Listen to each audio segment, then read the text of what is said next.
And good morning. At this time, if everyone could please silence their cell phones, any beepers, dingers, whatever, that would be awesome. Before starting with our introduction, I would like to thank a few key people for helping make this wonderful event happen.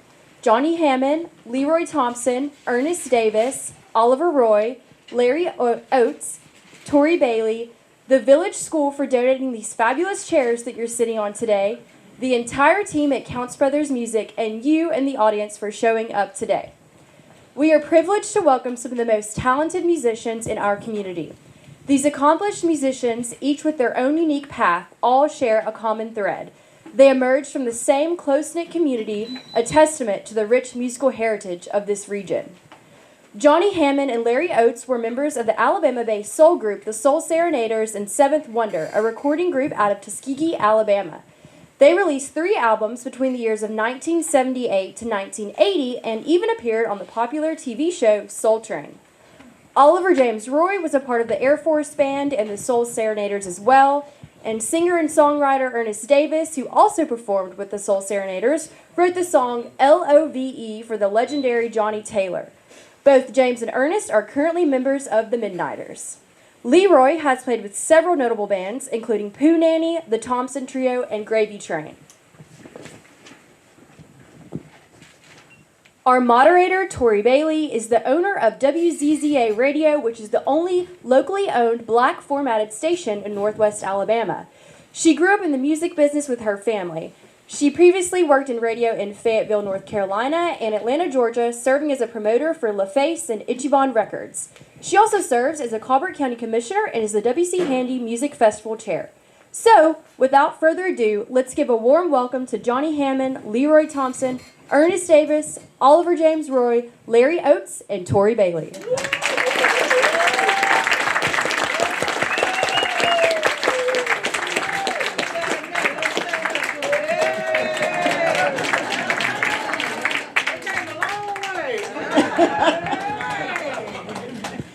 Hello, everybody. It is so good to see you guys here. All right, I am honored to be here, and thank you, James, for inviting me to be a part of this. I'm honored to be here with these brothers because they are so very talented, and they have lots of stories to share. And I want to kind of start off with your journey. And we'll start with you, James, if you don't mind. Just kind of tell a little bit more. We heard a little bit about your life. You know, we heard a bit of a bio. Yeah, I'm starting with you, baby. All right. Tell us a little bit about your journey, how you evolved into the music business, what made you get started with it, when did you know that it was something more than just a hobby? When did you know that this was important to you? I'd like to tell this story. There's a guy named Ray Cooper. A lot of y'all remember Ray Cooper. And my brother, they thought they had a little band going and everything. So I was about 13. So I walked in there in Ray Cooper's house one day. And my brother and Ray Cooper in there were working on a Beatles song. It was called Little Child, but they changed the name to Little Girl. Okay, I was like, I don't know how you did that, but they ran me out. Get out of here. You ain't got no business in here. Get out. So they ran me out. So I went down the hill crying. I really did. I told myself then, I'm going to show these guys something. I'm going to show them. When I got ready to turn 14, I took summer band at Burrell-Slater School. And when school started, I got a uniform, which is a big thing. If you only give away 100 uniforms. So if you got a uniform in the 7th grade, you were saying something. Yeah. So that's where my journey started, actually. Shortly after that, of course, the Soul Serenaders did their thing, and they started out, they didn't have any horns, so the horn players in Burrell-Slater's marching band was me and Larry Oates and another guy named Larry White. We had several other horn players that played in the marching band and concentrated Burrell-Slater, so they decided they was going to get some horns, so the horn section started with the Soul Serenaders then. Make a long story short, it's been one band after the other over the past 55 years that I've been playing, and I've been all over the place in different bands: Virginia, California, Korea, military tours, Air Force Entertainment, and blah blah blah. And I ended up back here in '91, and the Midnighters had a saxophone player, Harvey Thompson, that played with them. So, he was also touring with Lyle Lovett. Is that right? Mm-hmm. Harvey was touring with Lyle Lovett. Yes. So whenever Harvey was gone, they had me sitting in at Harvey's place. And finally I said, look, I'm either going to be in the band or I'm not going to be in the band. Now, what's it going to be? They said, you're in the band. So that's the way I ended up with the Midnighters. And me and Ernest have been together now. Midnighters over 30. I've been in the band now like 33 years now. Of course, Ernest was in before me, but it's kind of ironic how I came back and ended up in another band with Ernest for 33 years more. So, and that's what the story is for me. We're still playing, performing with the Midnighters. Okay, that's it. Let's keep that going. I want to hear how each of you are inspired in this way. Sir? Yeah, sir. Well, like me? Actually, I was fascinated with drums when I was probably 8, 9 years old. I used to beat on everything had a top to it. And so I think I ran my mama pretty much crazy with doing that. She would run out the house. Boy, we could go outside with all that noise. But when I got in high school, I got in the band. James and I played in the marching band together. And I was so fascinated with drums. It was a drum set in the band room. So I used to, every day after school, instead of me going home, I'd go back in the band room to the band director ran me out. I'd be back there beating on that drum set all day long. So I eventually learned how to play drums. So my first band I played with was the Soul Serenaders. At the time, I was walking down the street and I heard Ricky Fields and Ray Cooper and Judge Ingram. All of them was in this house playing, trying to play this one song by James Brown. The drummer could not get the beat. Now that was the only song that I could play well. So I'm standing on the front porch. I say, hey, I get that song, man. He never could get it. So I told him, I said, hey man, I'll show him how to play it. So I go in there and of course I knocked the drum beat out and dropped the mic and walked off. And I started leaving and Judge and Ricky came running out the house. Hey man, you want to get in the band? I said, y'all got a drummer. They say, we'll put him on tambourine. So they were, at the time, they were the Tater Buds. So Ray Cooper wanted to play all his original songs. Nobody wanted to do his original song. We wanted to play what was on the radio. So they said, man, we're going to fire Ray Cooper, which I think it wasn't a good idea because he was the only songwriter. That wasn't a smart move, but we did it anyway. And we decided to break the group up and reform another group. So that's how the Soul Serenaders basically came about. So that was my launching pad. So I moved away from Tuskegee. Well, before I moved to Tuskegee, I was fortunate enough to go on tour with the Musho's Horn as their drummer. So that was a great thing for me. Then that's when I really realized what I wanted to do, playing on the big stages. So I had the opportunity to go to Tuskegee and audition with Seventh Wonder. Jerry Weaver got me down there. Mm-hmm. And we did 3 albums, and of course, like Tori said, they did Chart and we did Soul Train, and that was a great experience. We toured, so I was fortunate enough to play the tour in and out the country, and so that's pretty much my story. If anybody want to ask any question, I don't mind answering any. All right. But we're going to open it up for questions. Yeah, but that's pretty much my story. I did play with different bands in between, which were great bands. I was blessed to play with great musicians all my life. That was one of the good things I loved. Never played with a band I didn't like. So, anyway. All right. Mr. Oates. I guess my story is a little different. Actually, I didn't know what I wanted to do. But there's one day I was at school in the bed, and they had a flyer up saying free instruments. I said, oh, free instruments. So I went around to the band room, and Doc Moore, the band director, he asked me, can I help you? I said, well, I come to get one of those free instruments. He said, well, what would you like to play? I said, well, flute. I want to play flute. And he looked at me and said, no, you don't look like a flute player. And he gave me an alto saxophone. And man, I was so happy. I took that thing home, and I was back in the house. Squeak, squawk, squeak. Oh. My mama told me, well, you're going to have to get out of here with that. So I went in the backyard, started doing the same thing. And after that day, she came to me and said, I'm going to tell you what, when you take that horn to school tomorrow, you leave it there.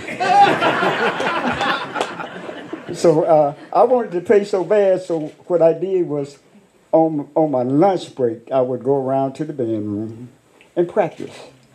And Mr. Moore, he seen the interest that I had in there. And that's how I started. So, and then, of course, we started with the group, the Soul Serenaders. And after then, I got drafted for Vietnam. And the guys would always tell me, he said, how you get drafted? You too small. But I ended up, being inducted. And it's a funny thing. When I got to my station where they trained me, I always read the billboard. And I read this billboard said, audition for the 194th Army Combo. Ooh. So I found that place, and I auditioned for them, and that's what I did while I was in the Army. I played it with the Army band. We traveled, across the country. Sometimes we played with the Water Air Show. And after I did that, I came back home, and then the guys here, Johnnie and Leroy, Leroy had started a band called Gravy Train. We ended up playing with that group, and that's basically what got me started with the music.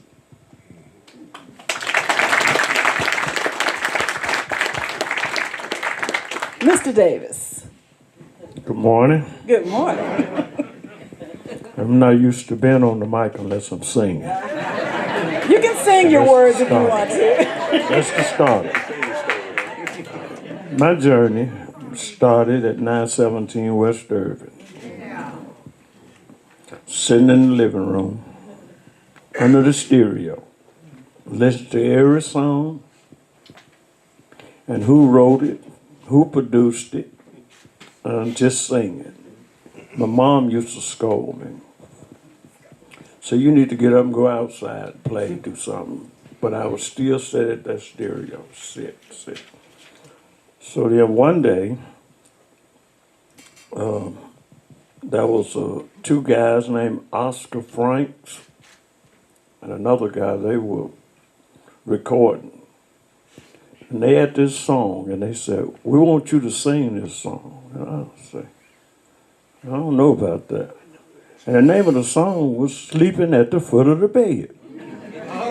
And I said, that don't sound right. And it said, did you ever sleep at the foot of the bed? Wind was whistling all around the house. And I said, no. So we practiced that for a while, and then we went to different studios and stuff. And then I come from a family of 14. 6 boys and 8 girls. I had a brother that played drums, which was Willie Frank Davis. That was my brother. And then my brother Rip, he played bass. But we didn't have instruments. We had cigar boxes, sticks, fake microphone, and we'd get in the backyard and we'd just entertain. So I knew then I wanted to sing. So there was a talent show at Burrell-Slater High School. And they asked me to be on it. So I was on it. I did Under the Boardwalk. It was me, Ricky Fields, and Thomas Harris. Okay, and after that, they had another talent show. And on this talent show, I did Just My Imagination. And that's when they started talking about putting a band together. But I was scared because I was always shy. Always. I was real shy. Yeah. I don't see how I'm talking right now. Yeah. And it went on from there, and then the Soul Serenaders came about. So we practiced at Ricky's house in the living room, and I did a few songs, and I was doing a James Brown song. But Claude couldn't get the beat. So that's when Johnnie came in and played the beat. And that's how the fascination of the Soul Serenaders started. And after that, I just would do James Brown songs and different one songs. But I want to give you a little background on the struggle. It wasn't ice cream and cake. I had to have a bass amp. Ricky's parents said, I'm not signing for no amp, because y'all ain't going to be together that long, no way. So there was a lady by the name of Miss Betty Martin, Jeannie Martin, that married Mim Rogers. That would be her daughter. So she signed for a bass amp for us.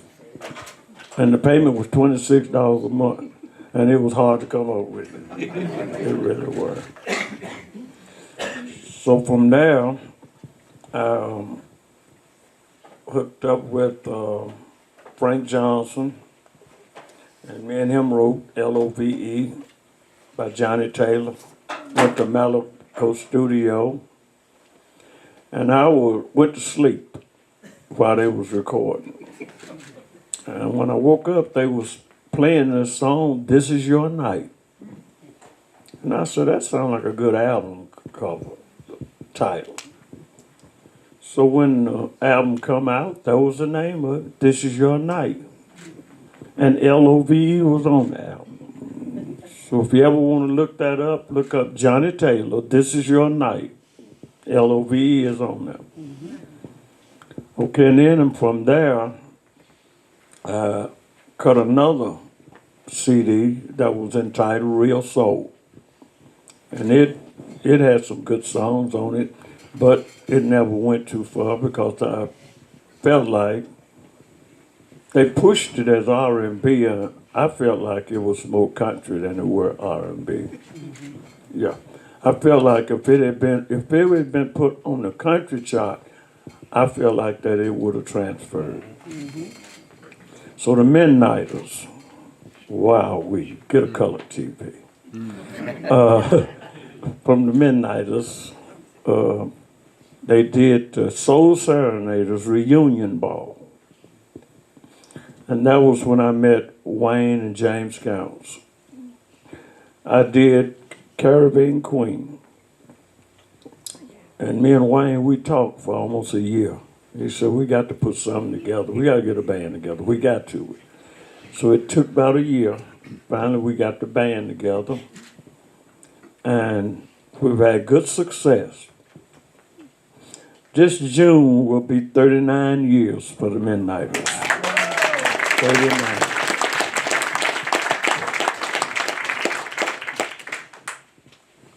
And I would just like to say that I've been blessed.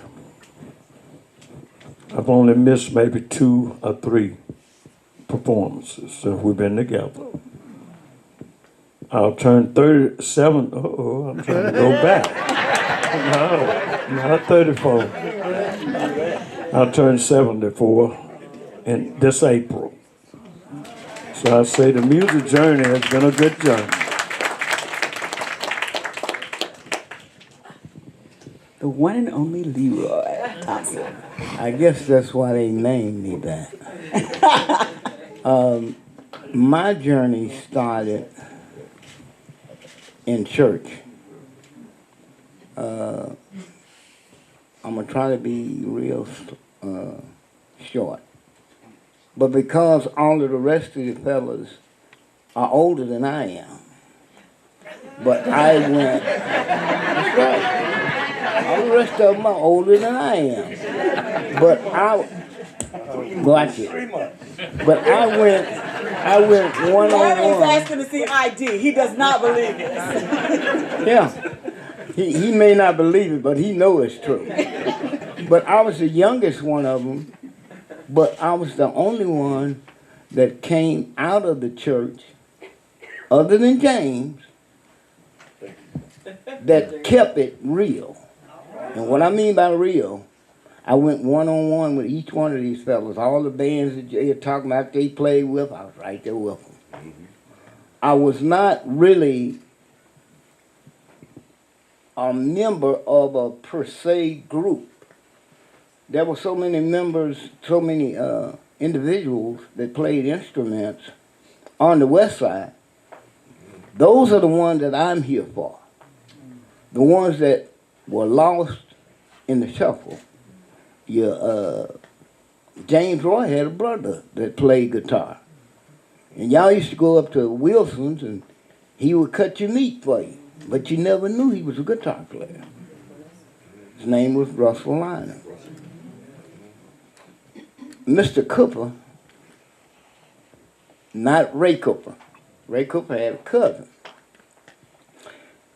His sister and brother back there, Ricky, and he was James' classmate. He also played guitar. Ronnie Cooper.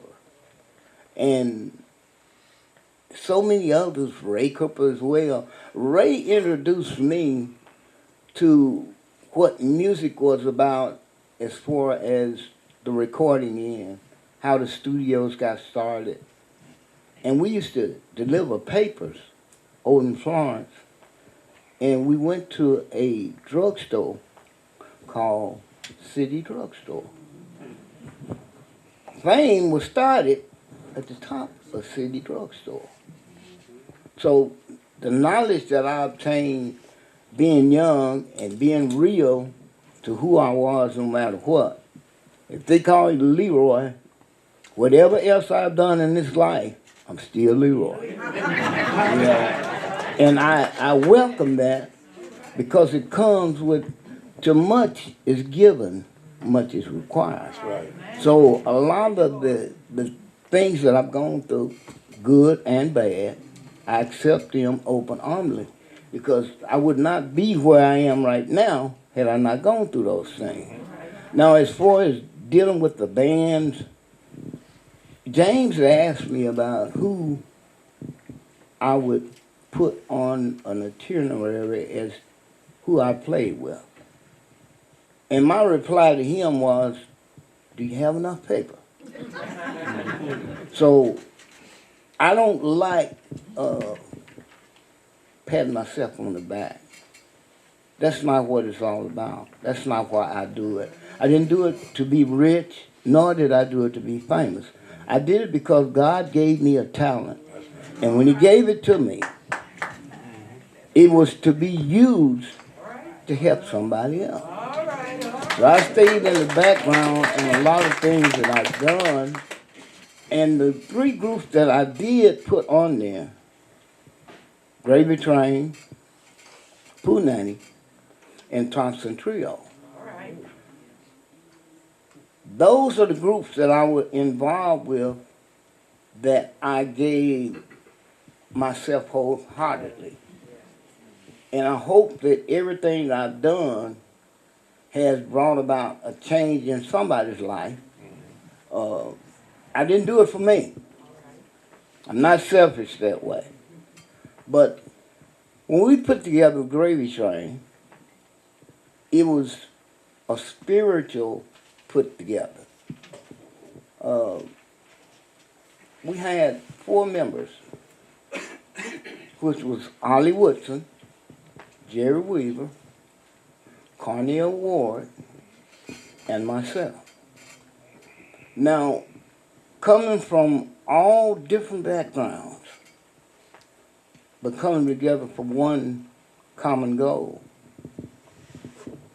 Each one of those members of that band, they were also older than me. But being in a position and being young, I was like a sponge. What they didn't understand was, even though they were older than I was, while they were outperforming, the Lord and I were sleeping with that bass. When I came out to play, he said he don't give you anything unless he prepares you for it. So my sleeping with my guitar became a thing that you sleep with your guitar. Not just my guitar. God was in there with me. So to get the lesson that I got, it's not based upon going to school. I have quite an education, not through school, but through God.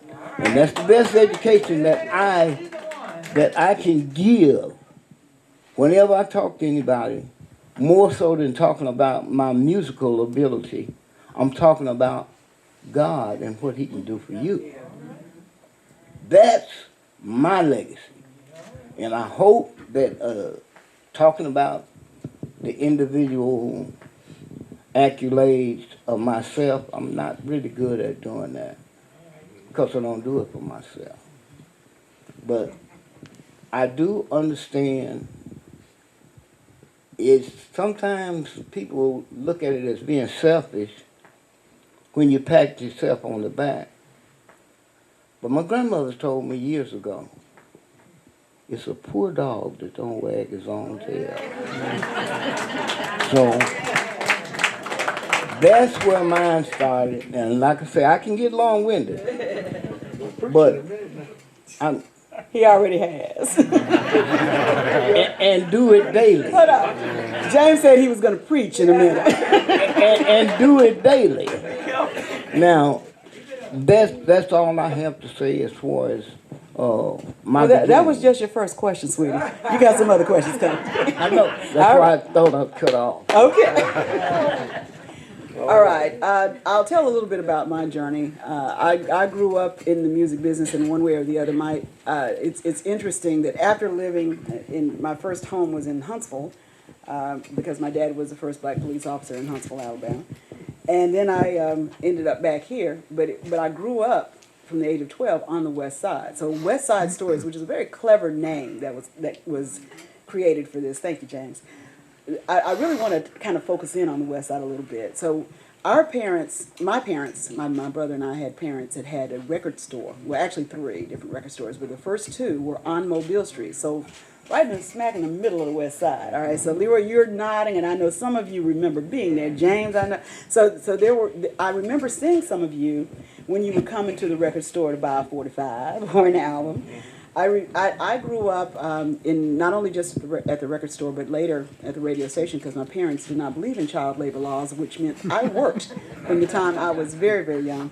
And so I grew up with this, and it's almost second nature. And there were artists that would come to the record store. They would come to the radio station. I had an opportunity to work with some of them when I lived in Atlanta, and I did marketing and promotion for record labels there. And so it's been interesting just being able to go to other places in this country and being able to say with pride, I'm from the Shoals, and talk about what we have here, because there is, and I know some people say, well, it's not magic, it's just talent. Yeah, it's a little bit of magic here, because this area is known not just nationally, but internationally. And these guys are part of it. So we've talked so much about the stories of the Shoals area. You've heard so much about it. There have been documentaries done. You know, we've gotten a lot of attention. But there is so much more to our story, which is why I was so glad that during the Handy Festival last year, you ladies put that together. That was the first time that I was hearing about some of this, and I said, gosh, we've got to do more of this because there's only one, we have so many more parts of the story to tell, and West Side Stories are part of those. Yes. So we'll keep on talking a little bit about each one of our forays into this music business, but I gotta say, you know, from listening to you guys, it sounds like your mothers weren't quite as impressed with y'all when you first started off as we are today. So I really need to know when your first paid gigs were. You know, when did you stop doing this for fun? And apparently that's funny to some of you. Do you remember, any of you, and you know what, I'm going to start with you, Leroy, because it was mentioned. The Handy Festival was mentioned before. We were talking about it because this is where we first had the West Side stories being lauded. And thanks, Vicki. Thanks, Gwen, for making that happen. I'm remembering though that the very first, or the one band that played every year during the Handy Festival was the Thompson Trio. Yeah. All right, and Leroy, you were a part of that from the very beginning. From the very first day. So if you don't mind, and that may not have been your first gig. So tell us your first gig, but then tell us a little bit about that too. Okay, the first gig that I ever played and got paid for it wasn't in money. Okay. What did they pay you with? Catfish.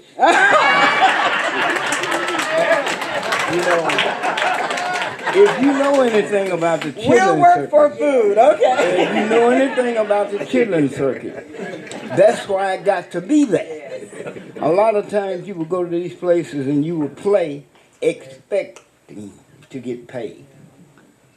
And what you got paid in was in loyal followers and food, which takes you a whole lot further than money sometimes, because usually back during those days, we probably didn't get the money because we owed the bartenders the money. Let's keep it real. Let's keep it real.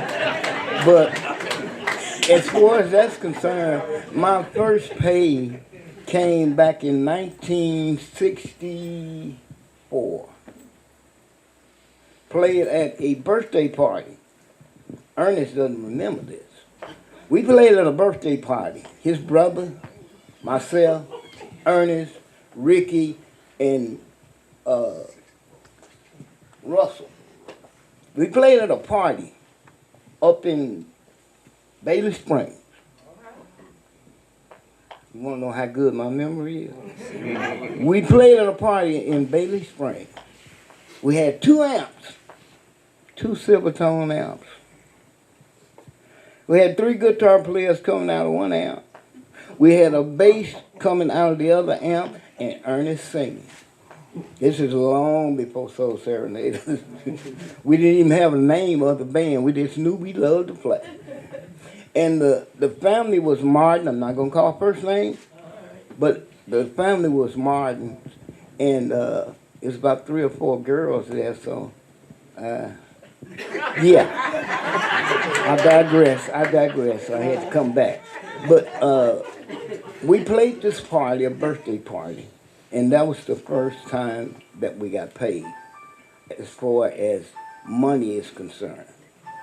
But going to the WZZA and the Music Festival, which was great for me because he and I have something in common. We both were born on the West Side. He was born in 1873, I was born in 1953. A few blocks from where he was born. Now, in my younger life, we moved around on the West Side, but I've always been on the West Side.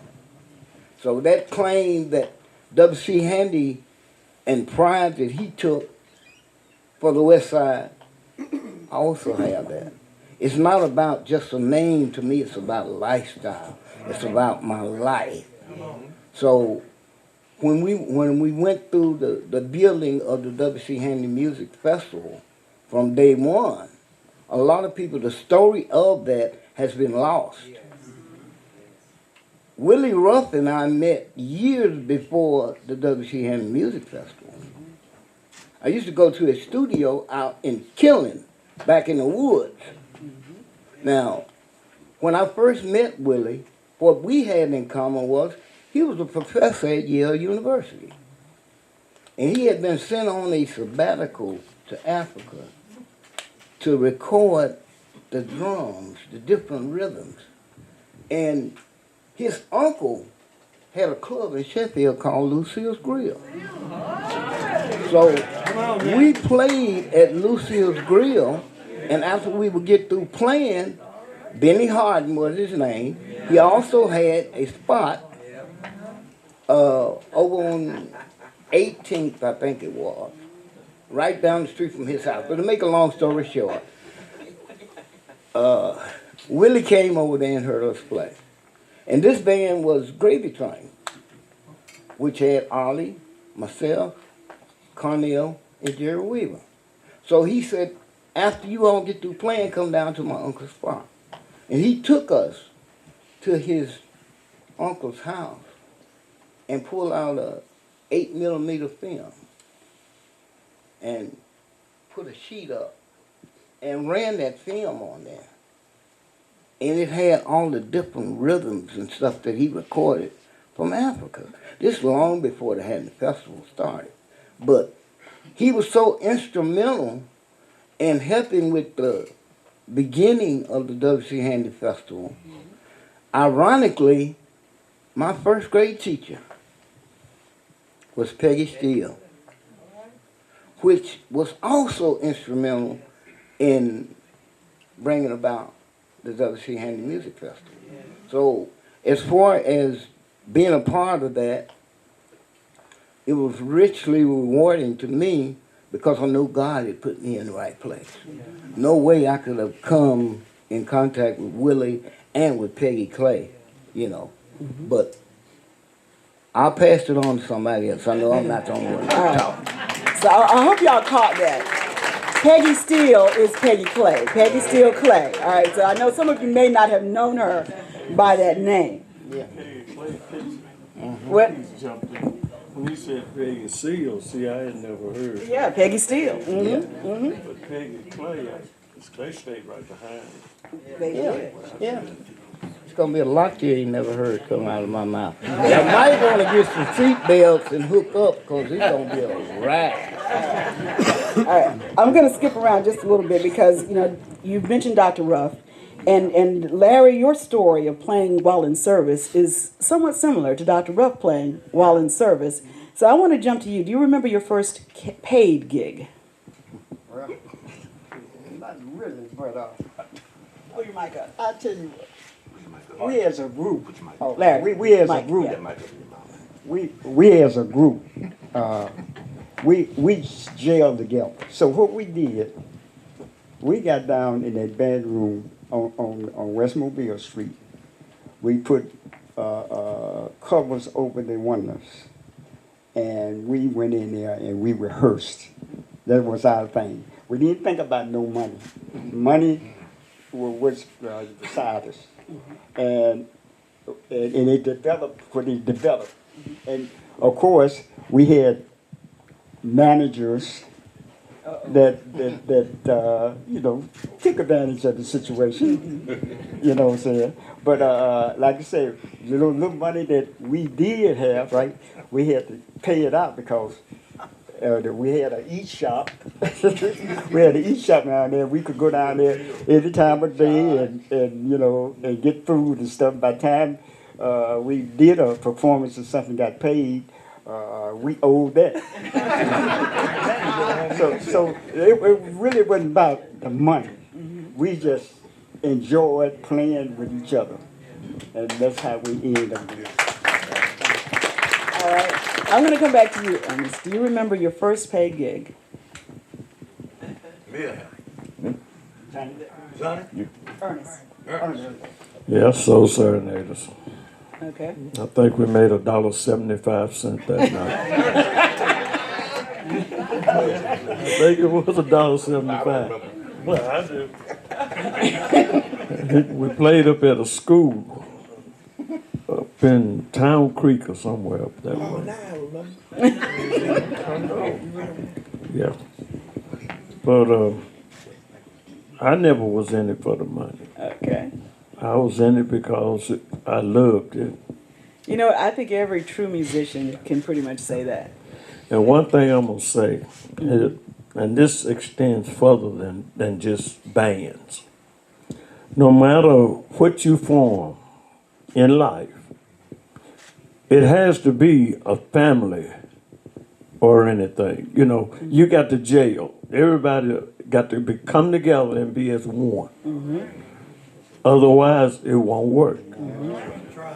Mm-hmm. Yeah. Thank you. Mm-hmm. All right, Johnnie, you remember that $1.75? I didn't get mine. I don't know where my $1.75 went, but I remember the gig, and I don't remember $1.75. But I remember my first paying gig was with the Soul Serenade.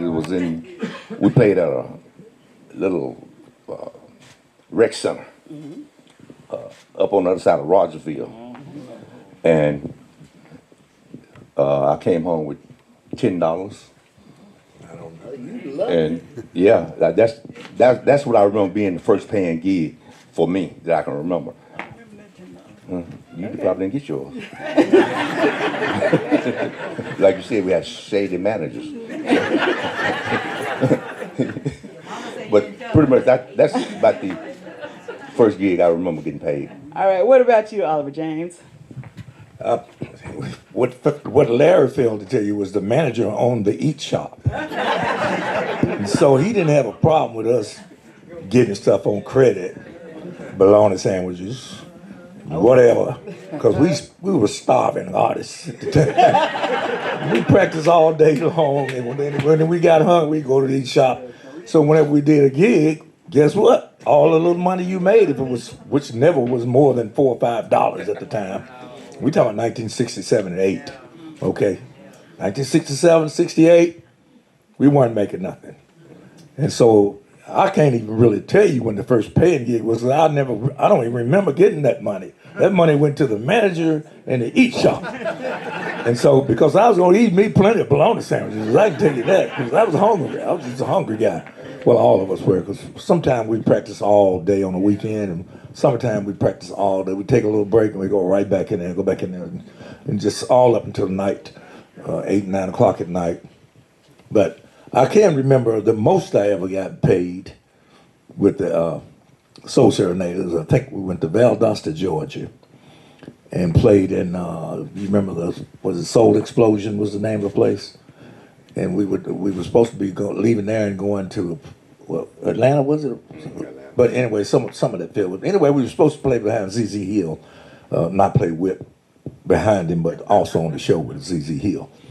And I can remember, I think we made $15 for that trip. So one night I walked off. I just, I'd get by myself and I walked crazy, walking in a place, didn't have a clue about where I was going, just walking. And I saw this store, and I saw the sweater in this store. And I was like, I'm gonna get that sweater. I don't know how much it costs, but I'm gonna get it. I hope I got enough money. I took my little $15. The sweater cost $12.50. That left me with what, $2.50? So anyway, I don't remember the first gig we ever got paid, because like I said, a lot of times we had already eaten up all the money that we were gonna get for whatever gig, and maybe 2 gigs on down the road, we still were gonna get none, because we owed the manager on the eat shop. Oh, y'all go ahead and eat all you want, because he know he gonna get it back, right? And we ain't gonna get no pay. So, back then you call that, of course, back then $1 was a lot more than $1 is today. So let's go to that. Remember, gas was like 25 cents a gallon or something like that. Some of y'all may not remember that, but I'm that old. I remember 18 cents a gallon. And my dad told me one time, boy, you don't remember gas being 22 cents a gallon. I said, well, nowhere. You must have been sleeping under a rock. Because I remember you could take $5 and drive. We go to everywhere, all over Russellville, Sheffield, drive all over the place. But long story short, I don't remember the first paying gig, because I didn't ever get that pay in my hand. It went to the manager who owned the eat shop. So anyway, I'll leave that alone. Go ahead. All right, so obviously it wasn't for the money. Let's talk about what did keep you in this industry. What is it that you enjoy about it the most? And what is it that you would share with someone else who's considering going into the music business as a performer, as a musician? Let's go back to you, Oliver James. Okay, I'll tell you. It's like Leroy said, we were both in the church.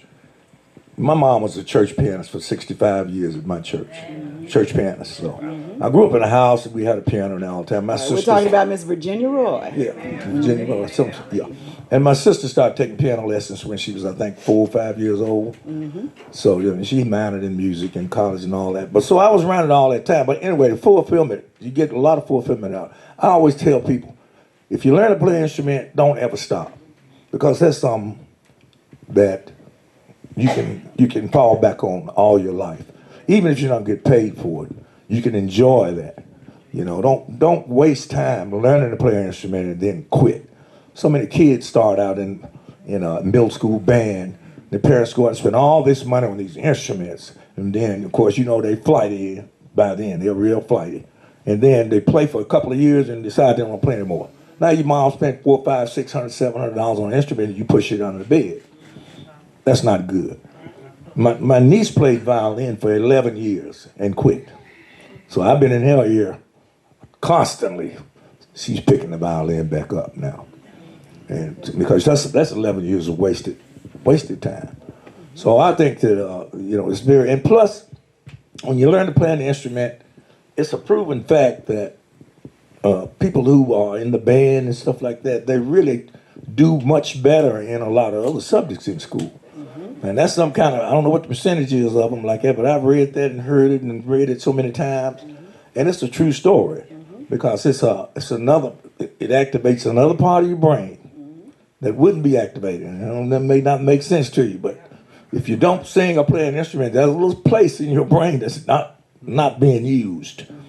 And so when you learn to play one, just stick with it. Just pass it on to your children. That's my word of advice about it. Get a lot of fulfillment from doing it, and a lot of joy. And to top it off, like Leroy said, you can make somebody else happy with it. That's right. Bottom line. Johnnie, what kept you connected to the music business, and what would you tell someone who is just getting started or who's interested in doing what you do? Well, actually, what kept me connected with the music is live performances. Just the concept of seeing people out there enjoying what you're doing. Really, and one of the things with the bands and the groups I played with, we didn't play a lot of bad music. A lot of the music we played had messages. So that was one of the things that I loved, and that was my most joyful moments when I'm on stage and I'm watching the people's faces as we're playing. Yes. So that was magic for me. And as far as advice for other musicians, I recommend you just learn your craft. And if you learn your craft and practice your craft, whatever you're trying to achieve, it'll come. Yeah. Just don't sign no bad contracts.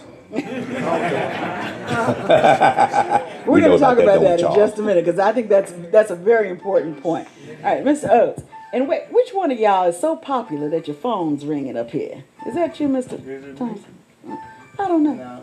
Is that you, Mr. Thompson? Y'all said that when I came up here. Will you turn your phone off? I thought I did.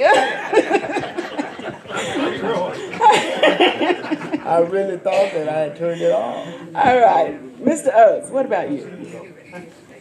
Well, just goes to show I don't know everything.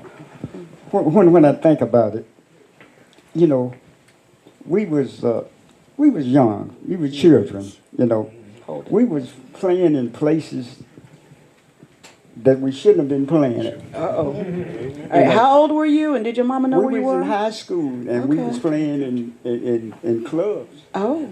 You know what I'm saying? So, in the woods. Alcohol everywhere. In fact, we didn't do a lot of playing in Florence. Most of I was playing was out of town. So what I got from that is these group of guys is up here now. We learned each other, and we got so that we needed each other as far as the music is concerned, and that's how we developed our sound that we got. In fact, I know these brothers here better than I know my own brothers because I was around them more than I was my regular brothers. Life and death. Yeah. So what I would say for somebody that's who want to get into the music business is like Mr. Hammond was saying there. The first thing you need to do is to study your art. To study your art. Research it. Whatever instrument that you want to play, you know, you got the internet now. You can go and you can research it and you can find out what you need to do. But the biggest thing you're going to have to do, the most thing you're going to have to do is you're going to have to practice with that. The practice is the thing that makes it happen.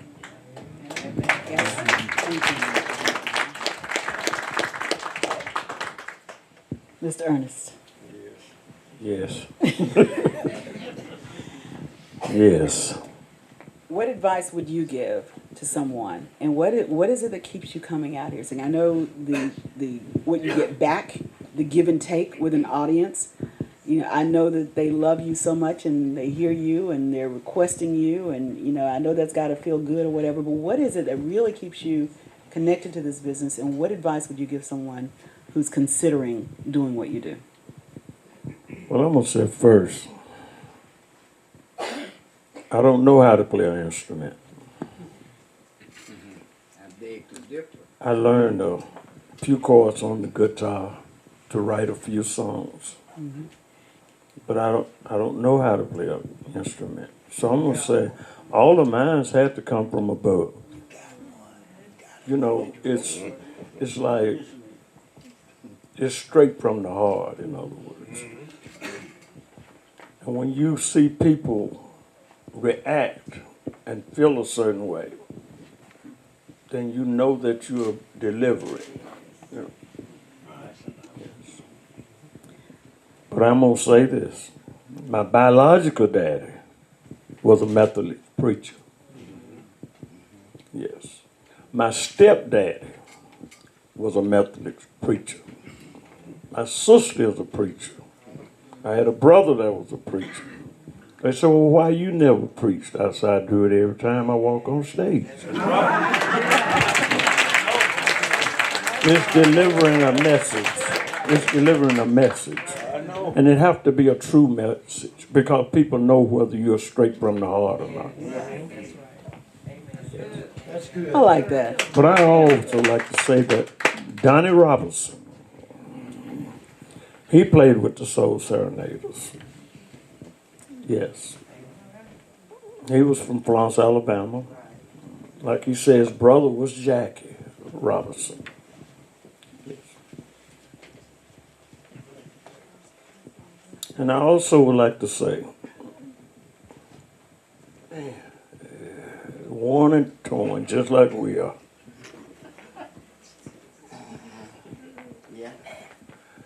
You know, people look at that picture and say, you mean you was that little? I say, yeah, my waist size was a 23. Yeah. All right, show that around a little bit. That's, can y'all see that? Yeah. Can y'all see that? This picture used to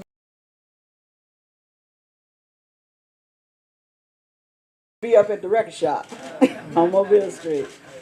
I got one. Mm-hmm. Yeah. All right.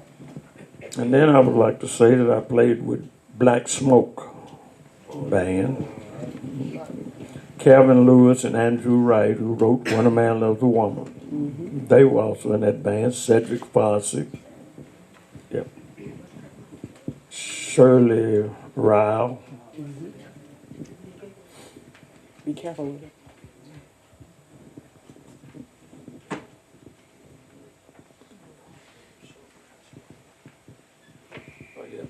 And I did sing in church. So, yeah. My mother was so sweet and kind.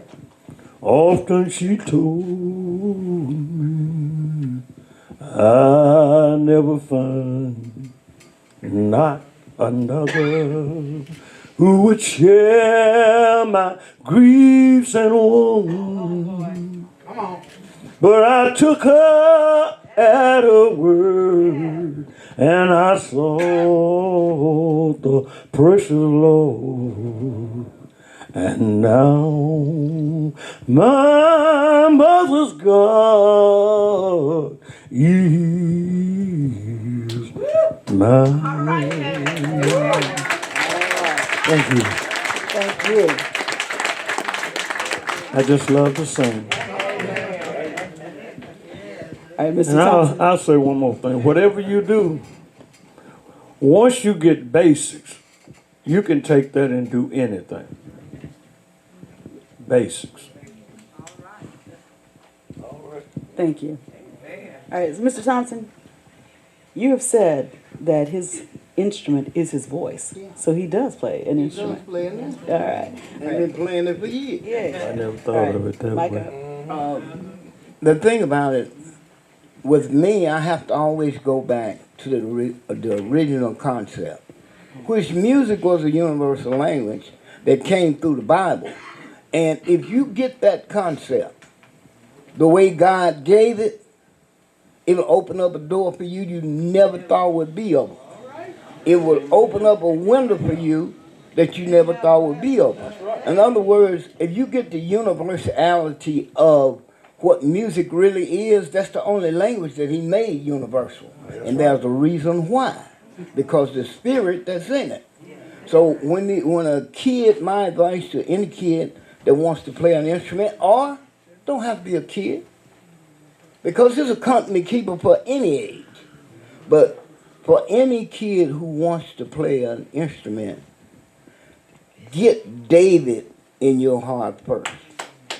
If you get David in your heart, God, through David, will explain everything that you need, all the nuances that you need in your life. He's the creator. The best way to know about that is from the creator. So if there's a kid that wants to play an instrument and he's serious about playing, get God first. Get God first.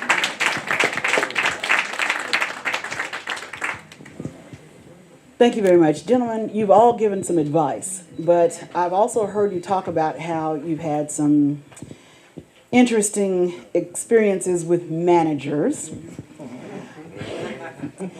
The music business is just that. It's a business. So what would you explain to someone? What would you teach someone in this audience about the business side of the music business? Leroy, I want to start with you here.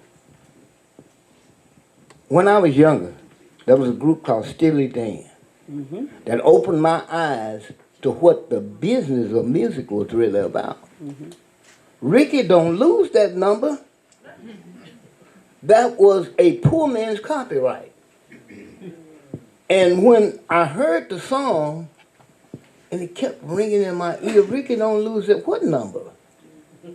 If you take a piece of music and you write it, the lyrics out or the contents of the musical attribute of it, put it in an envelope, seal it up, send it through the postal system, back to yourself, and never open it. That's the first experience that I got with the business of music. Then they turned me on to a book called This Business, called Music. I don't care how much you love it. It's a commodity. And anything that's a commodity has value. Okay, it's okay when we were teenagers, get paid by fish sandwiches or $2 here or $3 there, but your life is worth more than that. In this business called music, every musician should have read or be familiar with this business of music. I was a songwriter at Must Show Sound. The group that Johnnie was with, Seven Wonder, their first album had one of my songs on it called We're So In Love. Now, it didn't pay a whole lot of money, but that's where your royalties come from. When you learn about the business of music, you have to have all of the T's crossed and the I's dotted. And the only way you can do that you got to know about the business of music. So now, my advice to anybody, if you don't have it, it's an old book, the principles still apply. Get the book called This Business of Music. That's my advice.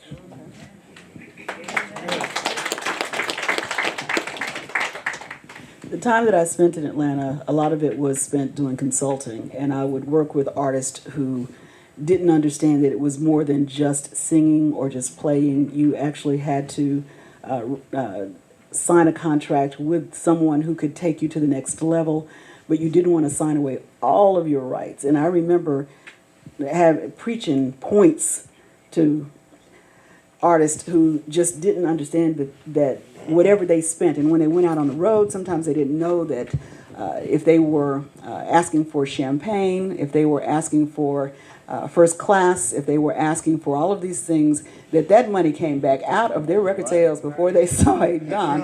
And so this is the important thing, and I want to make sure that we're covering it a little bit. And so I'm gonna ask who wants to answer this question next. I know you know a little bit about making money off teaching piano, because your sister and Roy taught me piano lessons, and we paid for those. I came to your house every week, to your mama's house every week, and learned piano lessons from Miss Ann. So there are various ways that you can make money off the music business. But I'd like to hear from the rest of you. What advice would you give about the business side of the music business? Who wants to go next? Okay.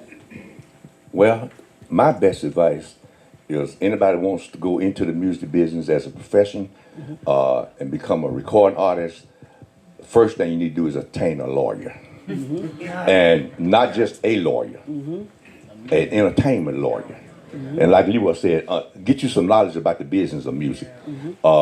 Because I can speak for myself, working with Seventh Wonder, and we did all these albums, and they was great. They did, we had about 5 songs that charted in the top 100. But that was good. But we were in the middle of chaos, management, and the record company, battling with the record company, battling with management, and they won.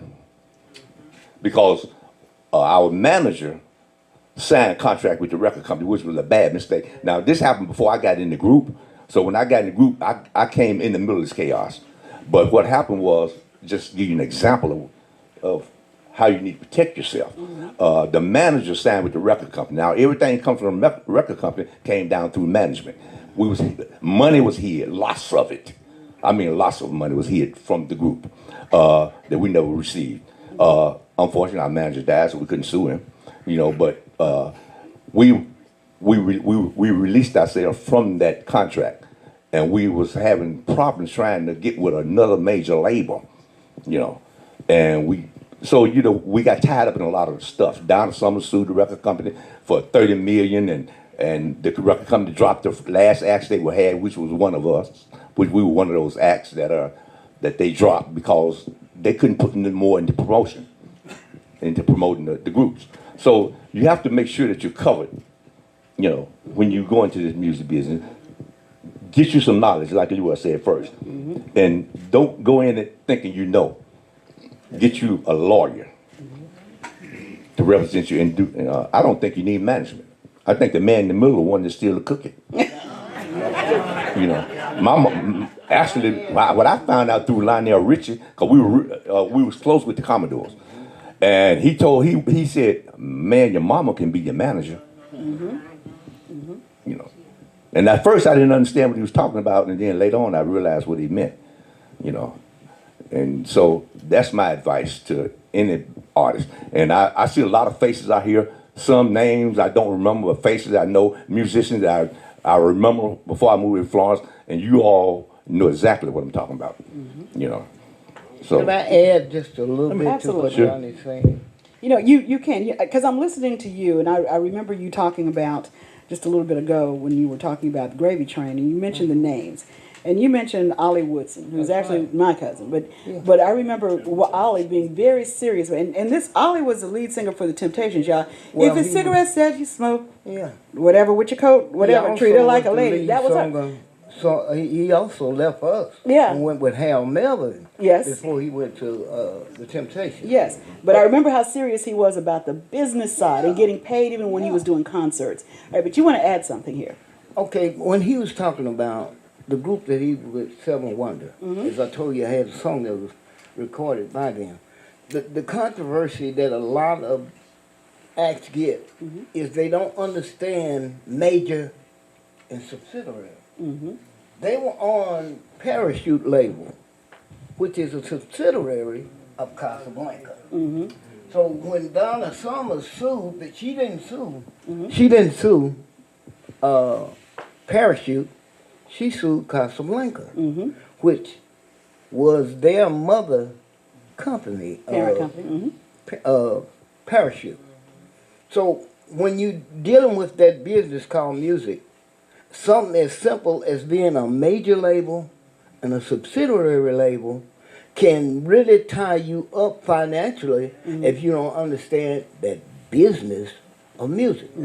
Now, when Johnnie got with Seven Wonder, I was around during that time, working with Jerry and bringing up Confunction that was rehearsing at the center, W.C. Handy Center, and learning about the nuances of major and subsidiary. That's how he got with Seven Wonder. Through Jerry, you know, being with Casablanca, but they used Parachute as a subsidiary label for them to get that first thing out. So as he said, if you don't understand that business of music, when their manager died, so did their money. You know, you got to keep up with the business of music. All right. Anybody else want to jump in on this? I want to piggyback on what Johnnie was saying a few minutes ago at the management part.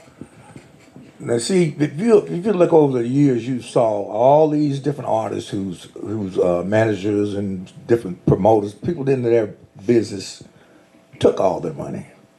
Some went bankrupt, some lost everything, rights to their music, and some of them. What's the lady's name? She had a little reality show. They lost all. She had a family. Anyway, long story short, there's numerous musicians who lost their money. I'm gonna give you another example about this management part. When you were our age back then, we were glad to have anybody that was gonna look out for us. They drive us here and there. I mean, I played in a little band called the Soft Explosion at one time when I was going to Bradshaw. And Danny Killen, I don't know if you remember him or not, but Danny Killen would take us everywhere. He was our chaperone. He was big, and we wouldn't worry about nobody beating us up and taking nothing from him. Anyway, let me get past that to our Soul Serenaders manager. We actually had an audition with Rick Hall over at Fame. I remember we practiced and we practiced and practiced. We were so polished, it was just ridiculous. We had steps. Everybody was right in line with everything. When Charlene Southern was also singing with us at the time. And I remember us working and working and working. So we did the audition, and everybody was so happy when we came out of the audition over at the studio. We was all happy. And so we didn't hear nothing from Rick Hall. And we started to wonder, why we haven't heard anything? My opinion is the manager we had went in there running his mouth, thought he was so great. He was so on top of Rick Hall and blah, blah, blah. And Rick Hall could see right through him. And Rick Hall said, I'm just not going to deal with this guy. The band may have been great, but that manager, his mouth was the devil. That's right. Yeah. And that, to me, and as long as I live, I will feel like that manager is the one that caused us to not get something done with Fame. Because we were a little boy band, boy and one girl band. 15, 16, 17. So it was at that time, little boy bands and stuff like that were really popping. You can think about them. Osmond Brothers and the Jackson 5 and the blah, blah, blah. And you can go on and on with these little boy bands were doing stuff. But as he said, the management, if you got a bad manager who puts himself above the people that he's managing, and that could be in any job. If he gets so stuck out there that he thinks he's the greatest thing on earth, he can ruin your life. That's ruin your career. He can ruin a whole lot of stuff with that mouth. And mouth is a dangerous weapon. So, anyway, I'm gonna leave that. All right. Yeah, it is. Ernest, you said something about the importance of the connections and making it a family when you have a band. It goes beyond that to your management, to your record label, to your entertainment attorney. There are only 2 that I know of in the Shoals area, and there's so many people who want to be in the music business. So many people who have talent and skill and who could go a step further, but you don't have to have a local attorney. It can be someone somewhere else who knows what he's doing and who can make sure that what you're signing is not detrimental to your well-being. It's so important that we do that. Now, I just want to say that, these are not our unsung heroes. These are our heroes up here. And I'd like y'all to give them one more round of applause. Can I say something? Absolutely, sir. So we're talking about the 60s, early 70s. Our parents were not educated in music business, and this and that. Everything I learned, I picked it up along the way by eavesdropping. Like Leroy said, as far as writing songs and mailing them back to yourself. I picked that up. But Frank Johnson, he was the one that actually told me. He said, Ernest, it's music, but business is attached to it. He said, music, business. He said, you got to learn the business end of it in order to survive in. I agree with you that there were so many parents who didn't know, but that actually is still the case today. No matter what your skill is, whatever your gift is, whether it's because you play sports and you're really good at sinking a ball through a hoop or kicking a field goal or whatever, if your parents don't know. And so I'm going to caution everyone to learn this business for themselves. Do your homework, and find out as much as you possibly can about whatever you plan to go into. It's important that we do that. All right, we don't have a lot of time left, and I want to open it up to the floor. So some of you may have questions. I remember, and you know what? I'm going to pick on you, Ronnie. So Ronnie is one of our original, if you don't mind, stand up so everybody can see who you are. This is Ronnie Eads, y'all. He's one of the Muscle Shoals horns. And I remember, hanging out with him and going on a road trip, and I became a Muscle Shoals hornet. And so we road tripped to Jackson, Mississippi, and got stranded down there. And so, but I remember some of the stories that y'all told. You know these guys, and you've been A-manning them the whole time they've been talking. I've been hearing you and watching you do that. Is there anybody out there, Ronnie or anyone else, who has a question that you're dying to know the answer to from these guys up here? Yes, I see a hand. Hi, I don't know if I heard y'all mention about Jerry Weaver. Who had his own singles out. We Yes. played those on the radio, yeah. Okay, did he have a band on his own? Because I had a cousin used to sing with him, James Barnett. You all remember him? Yep. It was James Barnett, Jerry Weaver. I think Jerry played guitar. Jerry had a brother who was also very talented, and a sister. Yeah. And a sister. Okay. What was the name of that band? Square. Ace. Aces. Rhythm Aces. Rhythm Aces. Yes, and this guy named Champ Thompson. Okay, send And Oates, the guitar player, what was his name? He was the Oates. No, that was Charles Oates. Charles Oates, he was That was the he- drummer. Oh, he was yeah. Charles Oates. But I couldn't remember the name of it. All right, so many of you remember, like I said, there are so many stories that haven't yet been told. So I'm happy that we have opportunities like this one to tell more of the stories about the musical history of the Shoals area. But does anybody out there, do any of you have any questions specifically about the West Side stories? Does anybody know about or want to share about some of their experiences? I see 2 hands. Shona, we'll go with you first. Okay, I just have a quick question. I heard Leroy mention Mr. Handy being on Handy Hill and Willie Ruff, and we know his connection with Mr. Handy, but anybody else have a Handy connection that you want to talk about? All right. How did Mr. Handy, or just being on Handy Hill specifically, influence you? Okay. Well, actually, being out there on the west side, we grew up with so many great musicians that came along before us that we used to follow these guys around locally, peeping in while they were rehearsing. So I think that really pretty much was our biggest influence was people like the picture Larry just sent around, the Esquires, Jerry Weaver, the Rhythm Aces, all these guys. We knew all of them. They were much older than we were, but they was our mentors. So I give a lot of my credit as far as me being connected with music to these guys. They deserve all the credit. All the credit. It's also interesting how much W.C. Handy himself advocated on behalf of songwriters. He's lauded. ASCAP has pictures on the wall down there. So it's important for us to know that there are some musicians who paid it back to other musicians by helping them to protect their own rights, and that is happening. All right.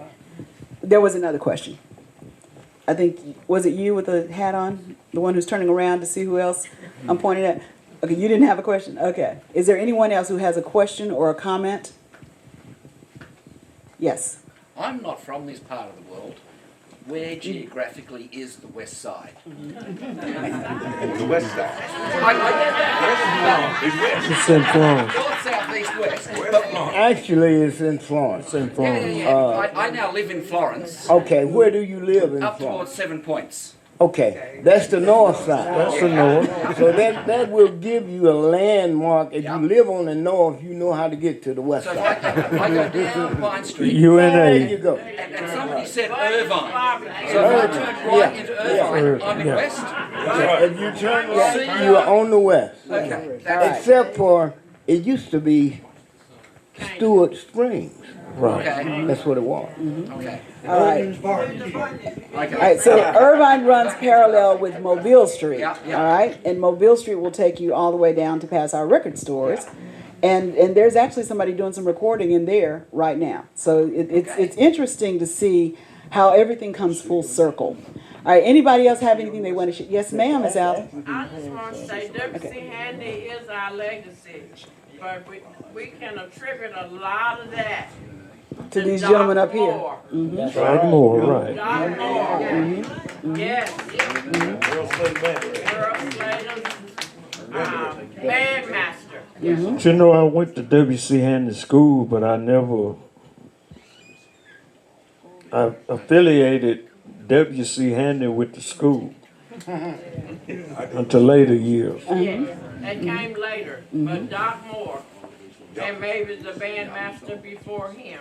Well, before Doc Moore at W.C. Handy, Miss Robinson, who used to play the piano during the assemblies, I can see her playing that piano with the picture of W.C. Handy hanging up on the wall.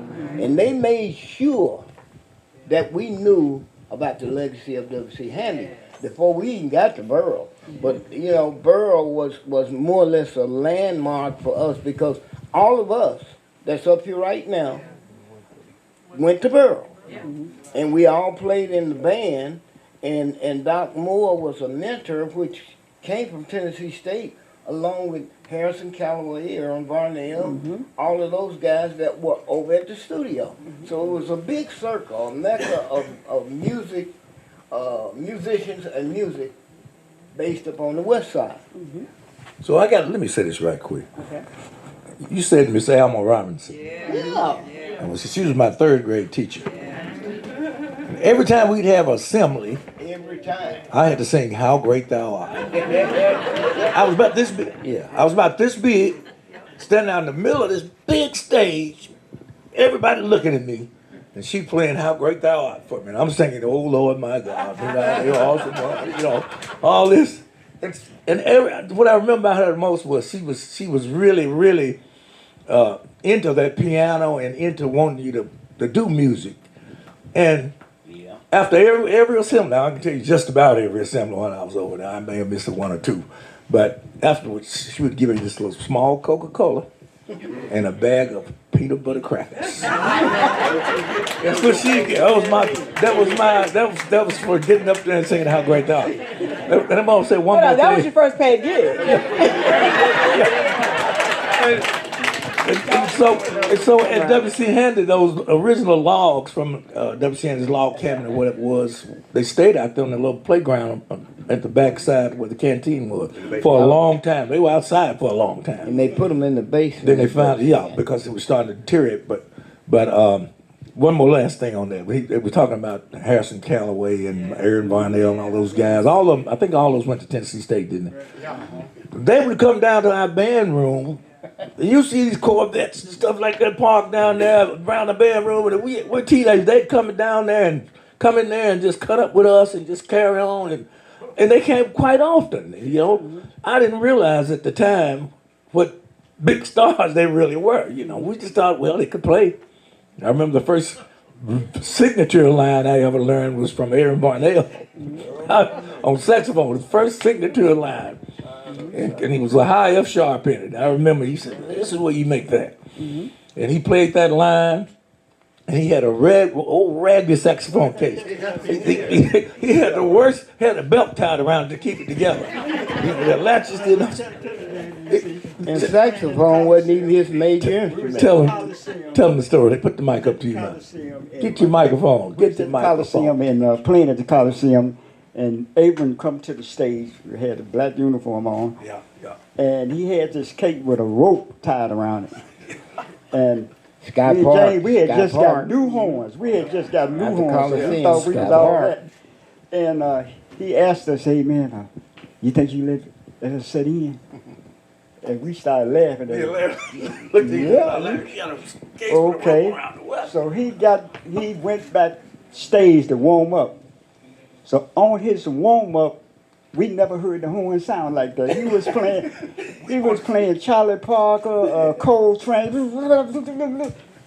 We never heard the horn sound like that. We wanted to climb under a rock because we were like, man, he came out on stage, and when he started playing, them women started coming to the stage, throwing stuff on the stage. we felt about this big afterwards. He can tell you, both of us, we were looking at each other going, man, And check this out. And later on, I found out the saxophone wasn't his instrument. No. He was a string man. He played violin. Right. On his saxophone, he had rubber bands on it too. Remember that? I've done it. I've had belts on mine. Me too. But you can tell when they're good players. That's right. When they got new horns, used to a lot of these saxophone players that come in and they want to bust your chops and everything. If they got new horns, I ain't worried about them. If I see players coming in and they got belts on them, rubber bands, gum. Larry and James actually didn't tell the whole truth because when Aaron was warming up in the back, they looked at their horns. They like, and they had brand new horns. They looked at each other. I don't think they wanted to pick up their horn anymore after that night. Everybody up here has either played with or played with someone who has played with a star, an internationally known artist. But every one of these guys up here are stars themselves for us. And so we are so lucky, so fortunate to have been able to hear some of their stories, just some of their stories today. And I'm hoping that y'all will, ask them even more questions after we're done here. But I want to we have another question? Yes, ma'am? I have a comment. Okay. I am Carolyn Cole. I am a native of the West Side. And I remember these guys, I was born in the 50s. So it just does my heart good to know that you all are still connected in some kind of way and share your story. But I wish we could get it out to our young people to inspire them and motivate them to come up in the positive way that you all were raised up. And I would be remiss if I didn't present to you all the mother of Mr. Johnnie Hammond, Miss Marietta May.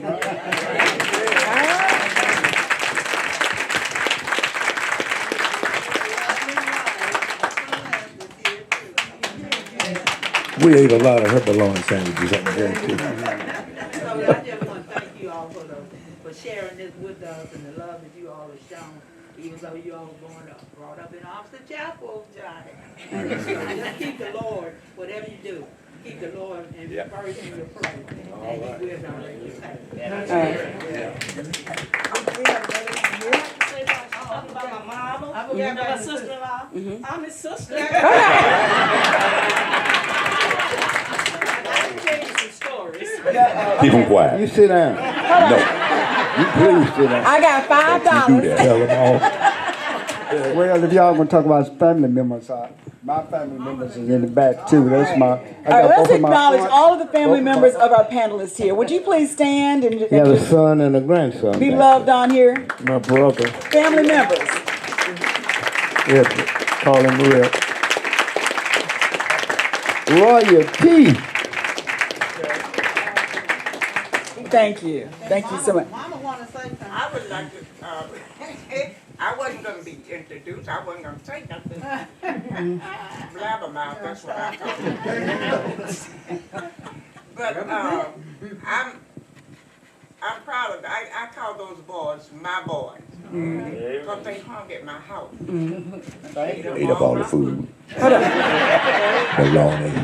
Thank you so much. The mother had to cook for a house full of children. You had to hide food from other children. We always found it. You lucky you had pot. She couldn't hide it from me and Johnnie. I'm glad that they are still to get together and can still talk about the time when they had, when they was growing up and in the bands and everything. And I'm sitting back here just enjoying it. And a lot of it that I didn't know myself. I heard a lot of it. Let me tell you I don't know about the about mountain. statute of limitations, ma'am, but they've admitted going out to some clubs when they were young. Let me tell you about Goons Mountain. I was going to the club too. I didn't run into none of them in the club. They saw you coming, ma'am. They hid. Thank you. Why they call it scatter. I'm glad to see that they all can get together, to sit down and talk about all the stuff, you know, and everything. That and this is really interesting. But I want to say for them to keep the good work up and keep, as been said here tonight. I mean, this morning, keep the good work up. Keep God first. That's what. Thank you. And I would like to say she was the mother of the group. She would keep it straight. She's one of the managers. Yeah. She should have been. Should have been. They didn't get paid because they ate it up. All right, I don't want this to be the last time we get together and have these kinds of conversations. Will y'all come back if we did this again sometime? All right. Thank you so very much. All right, so Gwen? I do. I want to say something. This is an awesome event. It's just great. It's just awesome. And I just want to say that in July of last year, there was a West Florence Music Festival in Florence. In the middle of the Handy Festival. In the middle of the Handy Festival. A first-time event. Yes. And it was spearheaded, it was envisioned by Vicki Kirkman. She had the vision to recognize these gentlemen here and other unsung heroes from the west side of Florence and surrounding areas. Everything that has been said here today brings back so many memories. I grew up on the east side, but I went to school on the west side. And when you talk about family, it was all family, whether it was West Side, East Florence, Pine Ridge, or wherever, Stewart Springs, wherever, it was all about family. And Mrs. Robinson was my third grade teacher. I remember the logs in front of W.C. Handy School. park there.